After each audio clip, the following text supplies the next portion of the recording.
Matthias, you took part in a panel discussion today about do we really need fibre? Now, before you tell me your answer, tell me about your organisation and then the main points that you were making to that panel. Okay.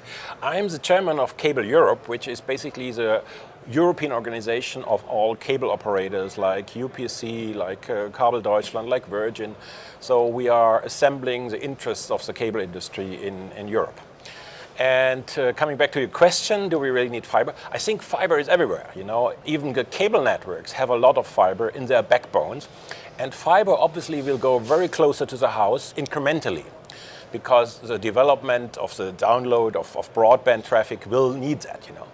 But the cable industry does it incrementally, and we only discuss the very, very last mile. And in the very last mile, the copper network which cable has is like a kind of a gold mine. Because our technicians, our engineers invented a standard called DOCSIS, I don't go into the details, who is able now, and I just got some news about it, to develop gigabytes symmetrical both ways over this last mile in cable. So I think if there is a cable network, and that's in 50% of the European households, we take advantage of that because we could immediately offer people already now 500 megabits with the old standard. With the new standard, we could offer them gigabits. So we think this system, this hybrid system, will be fit for a long time, fit for purpose. And the advantage is you can incrementally invest. You don't need this big money of investment at a time to take up a fiber network to the house, you know. And the customer doesn't notice. He has the same kind of quality, the same kind of experience and service. So that's the only thing we're discussing. And if there would be no cable network, I think even cable operators would think in a green field to invest directly in fiber to the home. Maybe, but it's up to the operators to do that. But it would be a big mistake to underestimate the value for the existing cable infrastructure in the last mile. And while all this is going on, what's your view on the regulatory situation at the moment?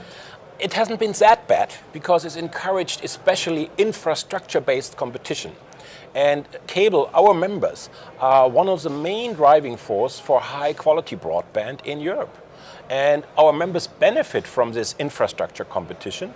And in areas where you have 100% cable coverage, we have the best service all over Europe. So I think infrastructure competition is one key for get better quality in broadband. And when competition works, we could phase out of regulation. This is already embedded in the existing regulatory framework. That could be a little bit enhanced for next generation networks.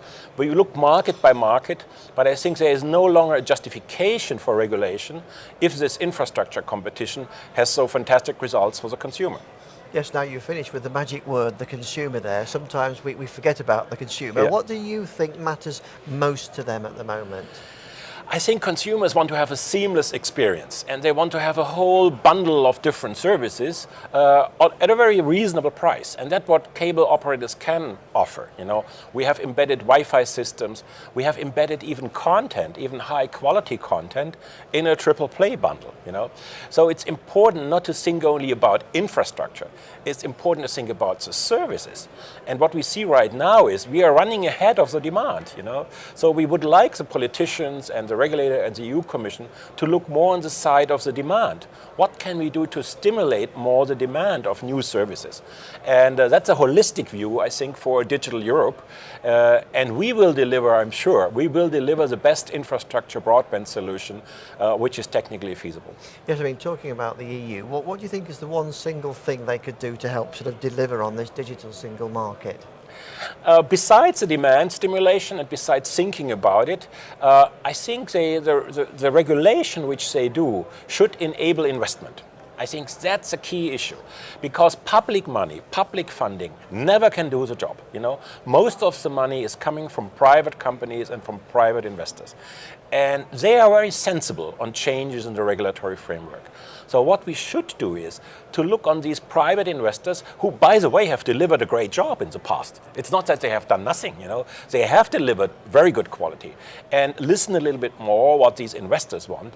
And then in the end of the day, the investors listen also on the demand of the customers, you know. So if you want to have a good business in a competitive environment, there is no way that you have to listen to your customer and to support the needs of the customer. So this is a healthy environment, and I think we should learn out of this healthy environment and not distorting it. That's my main message to the Commission. Matthias, thank you very much for talking to us. Thank you, Brian.